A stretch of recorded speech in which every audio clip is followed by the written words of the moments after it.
Sebelum masuk ke materi mengenai paradigma, apa sih Pancasila yang kalian tahu?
Pancasila merupakan pandangan hidup bangsa, memiliki fungsi utama sebagai dasar negara Indonesia.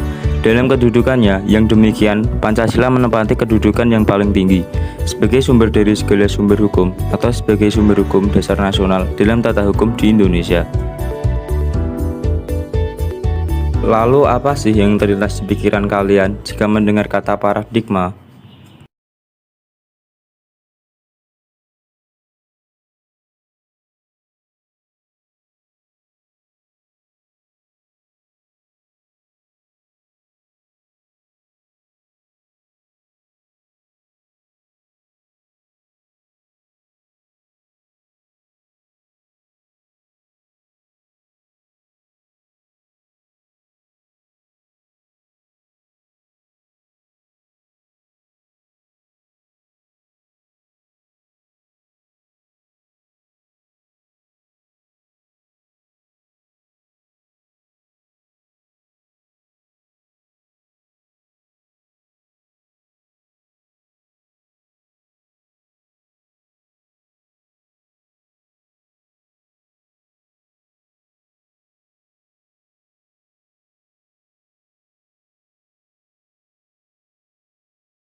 Berbagai pendapat para tokoh disimpulkan bahwa paradigma merupakan kerangka berpikir masyarakat yang berlandaskan pada suatu pedoman tertentu Pancasila untuk menyelesaikan suatu permasalahan yang terjadi di dalam kehidupan masyarakat berbangsa dan bernegara sehingga dapat tercapai pemecahan permasalahan-permasalahan yang terjadi.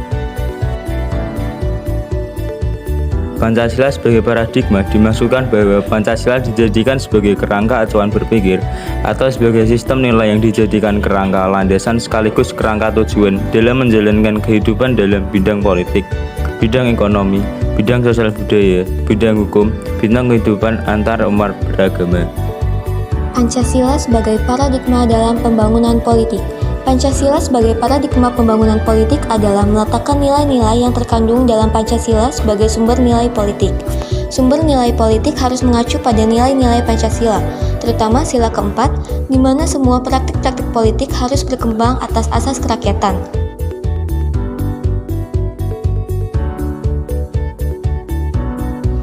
Hal ini dikarenakan warga negara merupakan pelaku politik sehingga masyarakat harus mampu menempatkan kekuasaan tertingginya sebagai warga negara Indonesia yang menganut sistem politik demokrasi di mana kekuasaannya dari rakyat, oleh rakyat, dan untuk rakyat. Setiono pada tahun 2013.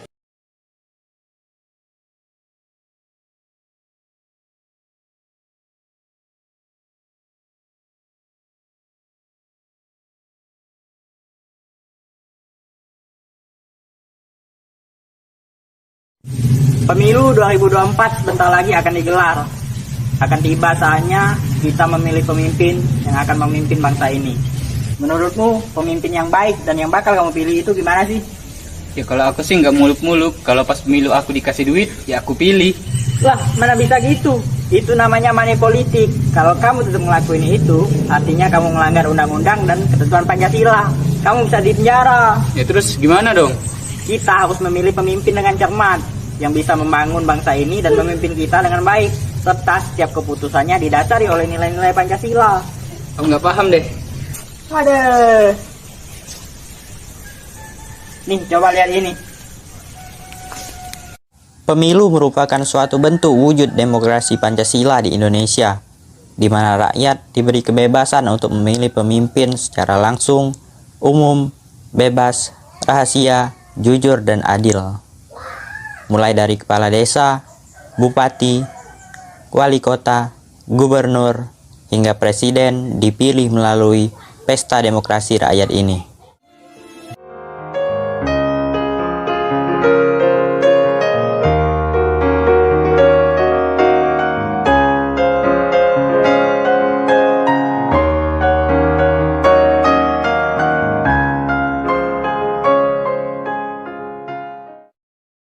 Namun, banyak pemimpin yang terpilih yang mengkhianati rakyat dan mengingkari janji-janjinya, seperti melakukan tindak korupsi, politik dinasti, hingga bahkan pelanggaran HAM. Karena itulah, untuk membangun bangsa ini, kita sebagai rakyat haruslah cermat dalam memilih pemimpin. Lalu, bagaimanakah caranya? Pancasila adalah jawabannya. Di setiap sila Pancasila mengandung pesan untuk kita bagaimana cara memilih pemimpin yang baik. Pertama, ketuhanan yang Maha Esa. Pilihlah pemimpin yang mengakui keesaan Tuhan. Pemimpin yang memberi kebebasan untuk rakyatnya memeluk agama masing-masing dan memiliki rasa toleransi yang tinggi. Kedua, kemanusiaan yang adil dan beradab. Pilihlah pemimpin yang memiliki rasa kemanusiaan tinggi, yang mampu bersikap adil kepada semua rakyatnya, dan memiliki tingkah laku yang baik, serta sopan santun dan adab yang baik. Ketiga, persatuan Indonesia. Pilihlah calon pemimpin yang mampu mempersatukan perbedaan di negara Indonesia, tanpa membedakan ras, agama, dan golongan. Keempat, kerakyatan yang dipimpin oleh hikmat kebijaksanaan dalam permusyawaratan perwakilan. Pilihlah calon pemimpin yang mampu mengambil keputusan yang bijak melalui musyawarah mufakat tanpa mementingkan kepentingan pribadi maupun kepentingan golongan. Dan yang terakhir, keadilan sosial bagi seluruh rakyat Indonesia. Pilihlah pemimpin yang mampu bersikap adil kepada semua rakyat tanpa terkecuali. Jika seorang calon pemimpin sudah memiliki 5 kriteria ini, maka ia pantas untuk dipilih karena pastinya ia bisa memajukan Indonesia menjadi lebih baik karena di setiap keputusannya ia selalu mengamalkan nilai-nilai dari Pancasila. Oke, sekarang aku paham kenapa kita harus cermat dalam memilih pemimpin. Karena itu semua demi pembangunan bangsa ini, demi nilai-nilai Pancasila dan demi Indonesia. Benar, demi Indonesia yang lebih baik, demi Indonesia yang lebih maju. Pancasila sebagai paradigma dalam pembangunan ekonomi. Sesuai dengan paradigma Pancasila dalam pembangunan ekonomi, sistem ekonomi harus mendasarkan pada moralitas ketuhanan dan kemanusiaan. Hal ini bertujuan untuk mensejahterakan rakyat secara keseluruhan.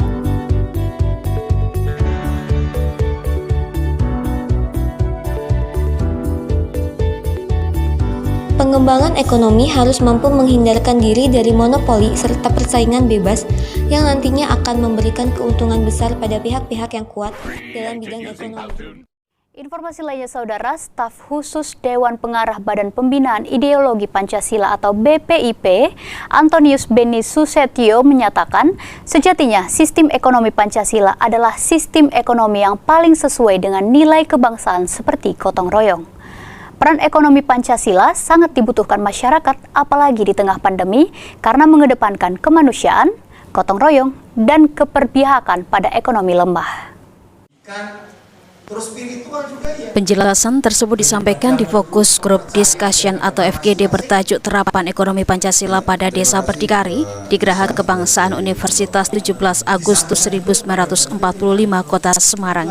Berkembangnya ekonomi kapitalis di tengah era modern membuat kesenjangan bagi masyarakat ekonomi bawah, sehingga sangat penting menumbuhkan kembali nilai-nilai Pancasila ekonomi untuk meningkatkan nilai gotong royong dan kemanusiaan. Nilai ekonomi Pancasila bisa ditumbuhkan kembali dengan cara menjadikan kurikulum ekonomi Pancasila di tingkatan pendidikan. Kita bicara ekonomi Pancasila, ya ekonomi berkeadilan. Ekonomi berkeadilan itu bagaimana orientasi kebijakan pembangunan itu orientasinya kepada kepentingan rakyat banyak. Kapital itu kan modal. Kita modal itu untuk apa? Untuk produksi. Tapi produksi kapital itu tidak boleh dikuasai segelintir orang. Tapi kapital itu harus mensejahterakan masyarakat sekitarnya. Sistem ekonomi Pancasila diperlukan dalam menghadapi era globalisasi dan keadaan pandemi seperti saat ini, pada saat sistem ekonomi tradisional mulai tumbang. Dan sistem ekonomi Pancasila adalah sistem ekonomi yang mengedepankan kemanusiaan, gotong royong, dan keberpihakan pada ekonomi lemah dan dapat dipadukan dengan teknologi, sehingga menjadi suatu sistem yang komprehensif. Astika Daniar, Kompas TV, Semarang, Jawa Tengah.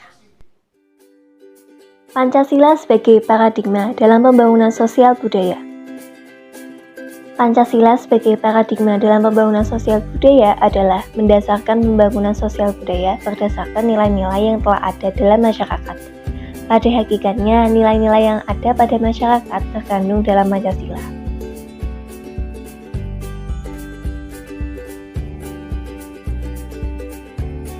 Dalam rangka pembangunan sosial budaya, Pancasila merupakan sumber normatif yang bertujuan untuk meningkatkan harkat dan martabat manusia, menjadikan warga negara menjadi masyarakat yang beradab dan berbudaya. Di sini dapat diambil salah satu contoh penerapan Pancasila sebagai paradigma dalam pembangunan sosial budaya, yaitu dengan cara menerapkan sikap tolong-menolong.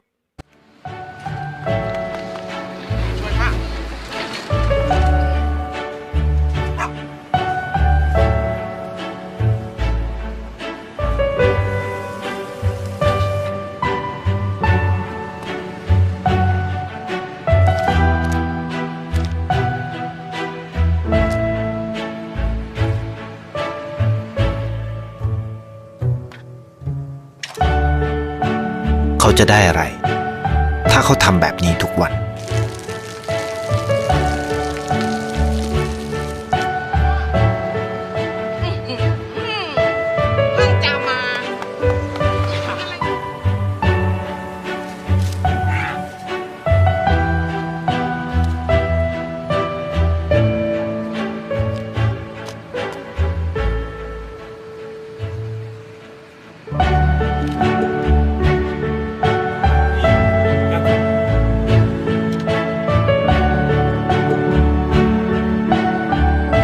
เขาจะไม่ได้อะไรเลย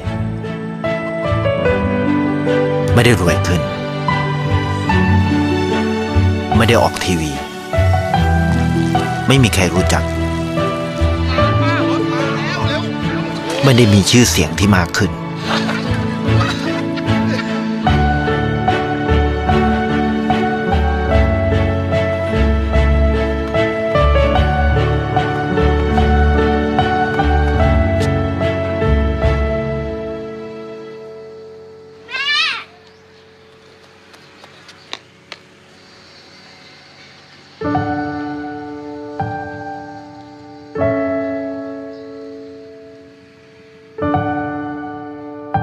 เพราะสิ่งที่เขาได้ คือได้แค่ความรู้สึก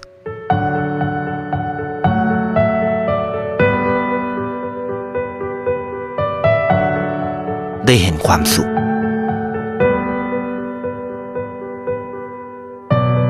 ได้เข้าใจ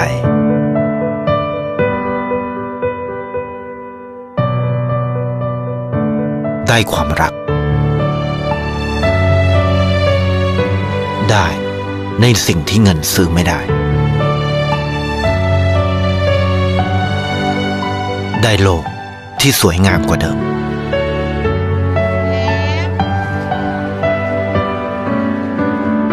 ในชีวิตคุณ อะไรคือสิ่งที่คุณต้องการมากที่สุด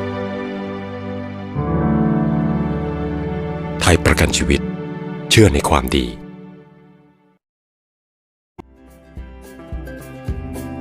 Pancasila sebagai paradigma dalam pembangunan hukum. Menurut ketetapan MPRS nomor 20 MPRS tahun 1966, Pancasila merupakan sumber dari segala sumber hukum. Dengan demikian, semua peraturan perundang-undangan di Indonesia harus tidak boleh bertentangan dengan Pancasila sebagai dasar negara. Dengan demikian, substansi hukum yang dikembangkan harus merupakan perwujudan atau penjabaran sila-sila yang terkandung dalam Pancasila. Pancasila sebagai paradigma dalam pembangunan kehidupan antar umat beragama. Negara Indonesia sangat terbuka dengan umat beragama lainnya. Negara Indonesia juga memberikan kebebasan kepada warganya untuk memeluk agama serta menjalankan ibadah sesuai dengan keyakinannya masing-masing. Simak video berikut ini. Indonesia dianugerahi oleh berbagai keberagaman agama.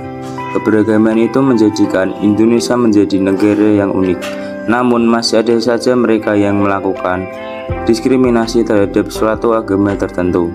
Oleh karena itu, sebagai mahasiswa, kita seharusnya ikut serta dalam mencegah terjadinya diskriminasi terhadap minoritas dan menghargai satu sama lain, serta menghargai prinsip bahwa setiap orang memiliki hak untuk memeluk agama yang diinginkan. Indonesia Raya di bumi Nusantara dinaungi Pancasila, bersaudara dengan ragam suku dan agama. Oh Indonesia, ku tercinta. Ada wajah ceria saling memaafkan di Idul Fitri. Ada senyuman dan uluran tangan di hari Natal. Keheningan dan kepasrahan saat nyepi. Dermatu kaum papa di hari Waisak. Dan gembira bahagia saat Imlek. Bukankah itu kita rasakan, menjadikan perbedaan sebagai kekuatan. Indonesia Raya di bumi Nusantara dinaungi Pancasila.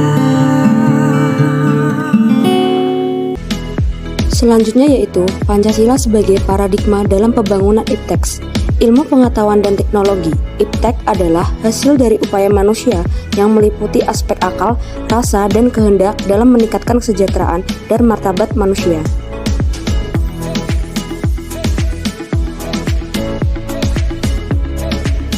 Pancasila memberikan dasar-dasar nilai bagi pengembangan iptek sebagai hasil kebudayaan manusia, yaitu harus didasarkan pada moral ketuhanan dan kemanusiaan yang adil dan beradab.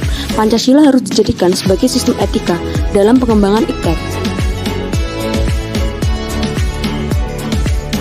Sila ketuhanan yang Maha Esa memberikan arti bahwa iptek tidak hanya memikirkan apa yang ditemukan, dibuktikan, dan diciptakan, namun juga dipertimbangkan maksud-maksudnya dan akibatnya, apakah merugikan manusia dan alam sekitarnya. Sila kemanusiaan yang adil dan beradab memberikan dasar moralitas bahwa dalam pengembangan iptek haruslah bersikap beradab. Pengembangan iptek yang merugikan tidak akan mewujudkan tujuan sebenarnya iptek, yaitu kesejahteraan. Iptek bukan hanya untuk kepentingan pribadi dan mengabaikan orang lain, namun untuk kesejahteraan bersama. Sila Persatuan Indonesia memberikan arti bahwa pengembangan iptek hendaknya dapat menumbuhkan rasa nasionalisme, sehingga pengembangan iptek dapat memunculkan persatuan. Dengan begitu, bangsa Indonesia akan semakin kokoh dan damai. Sila kerakyatan yang dipimpin oleh hikmat kebijaksanaan dalam permusyawaratan dan perwakilan mendasari pengembangan iptek secara demokratis. Artinya, setiap individu bebas dalam melakukan pengembangan iptek. Para pengembang iptek harus bersikap terbuka. Artinya terbuka untuk dikritik, dikaji ulang maupun dibandingkan dengan teori lain.